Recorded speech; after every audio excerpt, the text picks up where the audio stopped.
Hello, everybody. It's Glenn Crothers from the Louisville Jazz Society, and today it's my great pleasure to talk to guitarist Clay Moore, who will be bringing his quartet, We B3 B4, to the Café in Paristown on Sunday, April 26th at 7 p.m. as part of the Louisville Jazz Society Signature Series concerts. It's great to talk to you today, Clay. Great to be here, Glenn. So, done a little bit of looking back on your career, and you have had what can only be described as a peripatetic playing and teaching career, kind of an itinerant. You've been in Tampa, Pittsburgh, Austin, Edinburgh, Seattle, Minneapolis, Brownsville, Texas, and of course, most recently here in Louisville. I'm sure I've missed some cities there, but that catches most of them. I'm really interested. I had a musician friend of mine who moved to Nashville and told me it was a 5-year town. It took that long to sort of insinuate yourself into the music community.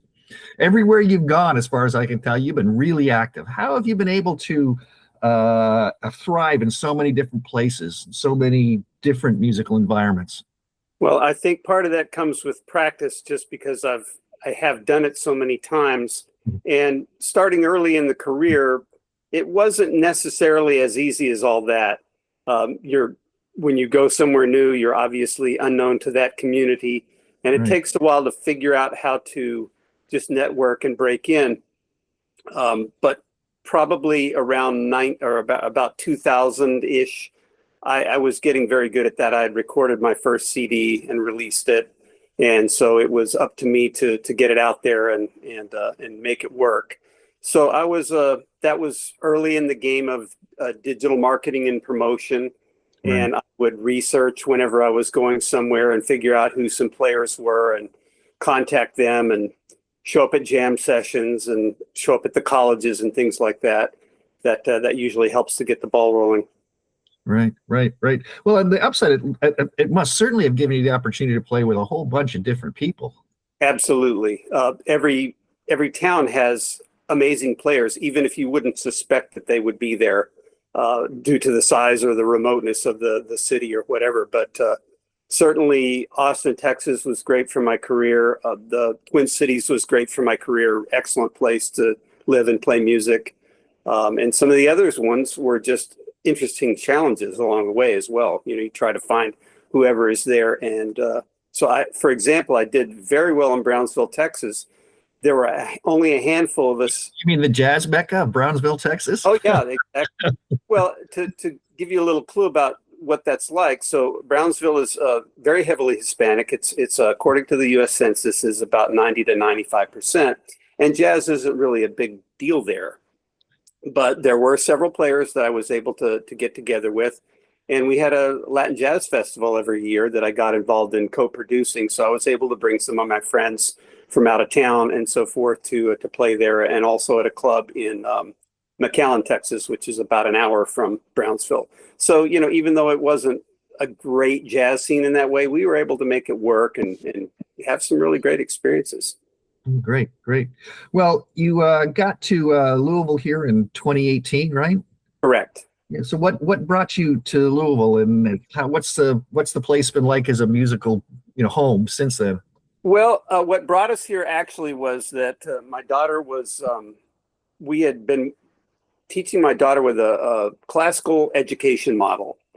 And that's not super common. I mean, if you go maybe to a Catholic school, you might get that. And for those of you who might be listening who don't know what that is, it's a kind of a traditional education model that the royalty and other well-off people in Europe were, starting in, I think, probably Greece. I'm not the most detail-oriented scholar on this, but anyway, learning like Latin and Greek and rhetoric and history, world history, and so forth. And so there's a school here called the Highlands Latin School, which is based on that model. And we weren't really enjoying where we were so much, and thought it might be a good time to move and get her started in that school. Right. So it wasn't the music talent here that brought you here. Well, interestingly enough, I had never thought about it very much, but I started playing along with Jamie Aebersold records when I was 18 years old, which was a long time ago. And so when I realized, hey, Jamie Aebersold is right there, it's got to be pretty hip. Yeah. And that was actually, we timed our move to coincide with the 2018 summer jazz workshop that Jamie was holding. And Right. both daughter and I attended as students because I figured, hey, this is going to be where a lot of the local jazz community is going to be. So that was a good choice, actually. Yeah. Have you and what have you been doing in here in town since then? What kind of playing have you been doing?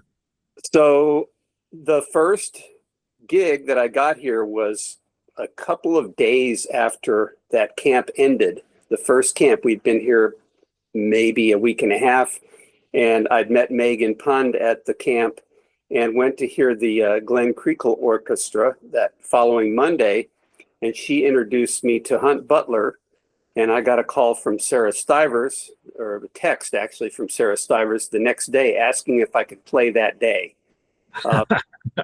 For you who don't know, Sarah Stivers books the French Lick and West Baden Springs hotels. So, and I'm playing there tonight at West Baden Springs. I've been playing there ever since. Huh.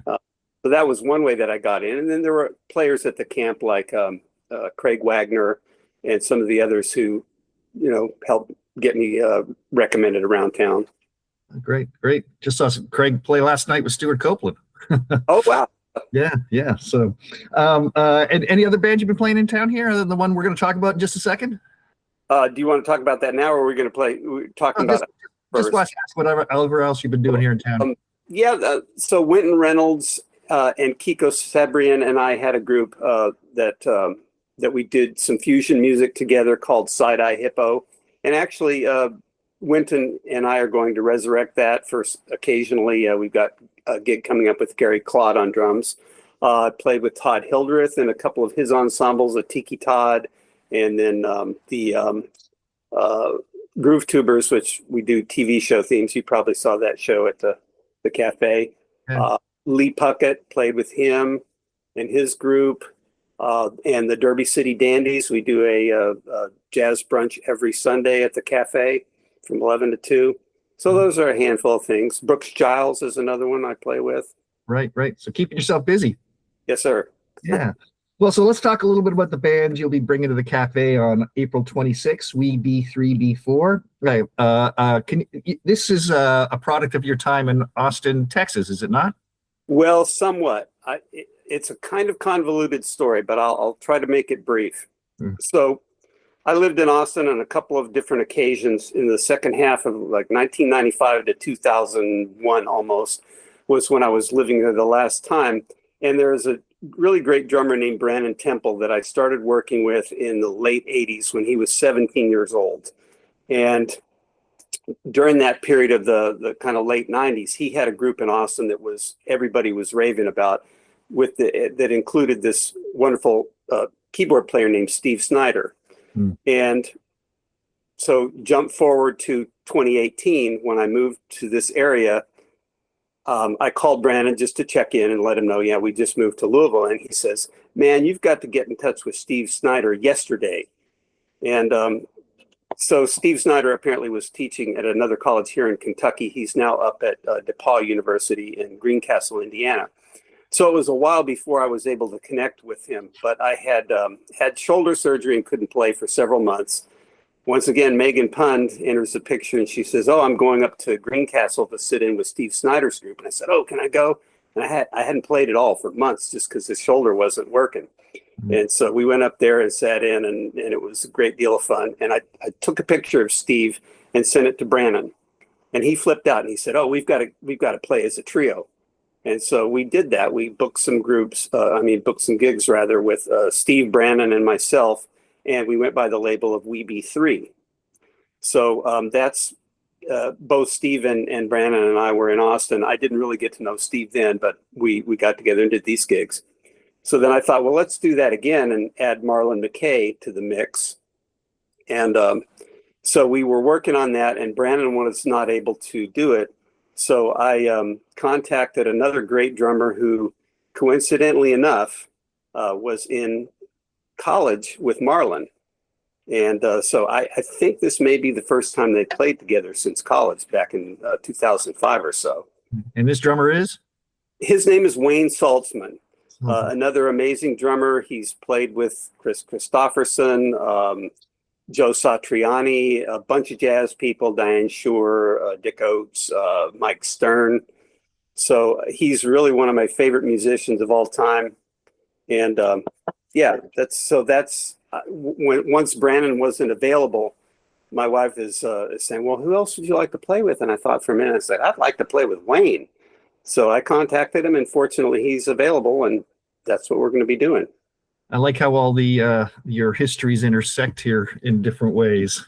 Well, The it's band really members. bizarre. I mean, yes, that's one of those things that I don't know whether I have some sort of a talent for this, or it's just that well, one thing obviously is jazz musicians are always networking anyway. I mean, we have to do that in a way, but it's also just fun and a good way to meet a lot of very interesting people. So everywhere I've gone, you meet these people, and then they end up showing up in different avenues of your life later on. Yeah, So, yeah. Well, is there any notable musical inspirations for this band and the music you're playing? Absolutely. So there are a few things. Steve Snyder started taking up the organ, I don't know how many years ago, but one of his favorites is Don Patterson. And Don Patterson was somebody that I listened to as well, because he had Pat Martino play on a bunch of his recordings. And so I've been listening to this music now for 50 years. Right. And Don Patterson, just for the record, is a great organ player who is out of Columbus, Ohio. And there's something in the water up there, because they just turn out, Tony Monaco is another one. I played with Tony, Bobby Floyd, Hank Marr. There's a bunch of great organ players that have come out of Columbus. But anyway, again, mentioning Steve and I are both into that.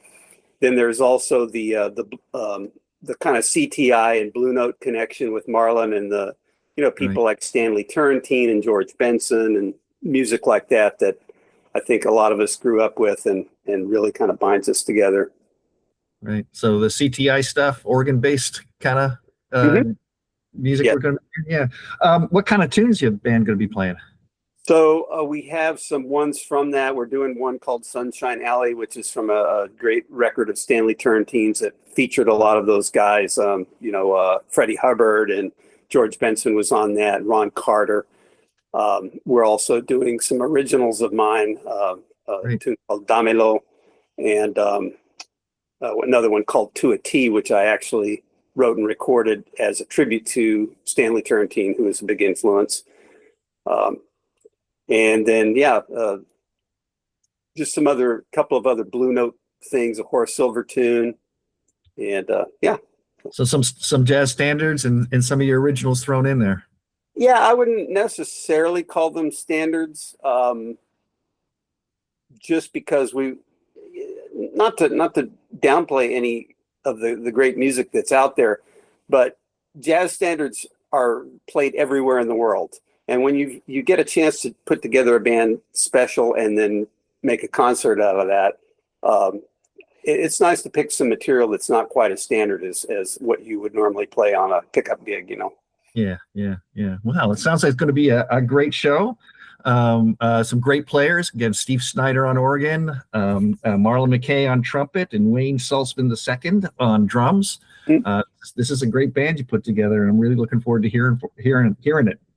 Again, one other final question. So tell us about the name.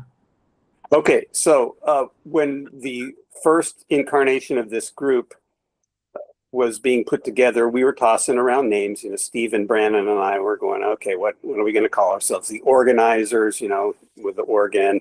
All the bad puns we could come up with. And then because the stock instrument in an organ trio is the Hammond B3 organ, right, I was thinking of something to do with the word B3, and I thought, we B3, the three of us and the Hammond organ trio. And so we thought, okay, well, that's a good name for this. And so whenever I decided to add Marlon to the mix, we were trying to, okay, what are we going to do now? And Marlon came up with we B3 before. So yet another pun on top of the pun. So I thought that was brilliant, and that's what we went with. It's like meta puns here. Yeah. I'm all about that. The We B3 B4 quartet with Clay Moore, Steve Snyder, Wayne Saltzman II, and Marlon McKay will be at the Café on Sunday, April 26th at 7 p.m. as part of the Louisville Jazz Society Signature Series. Thanks again for talking to me, Clay. Really looking forward to the show. Thanks so much to you, Glenn. It's going to be a great show, and I'm glad you're involved in it. Thank you.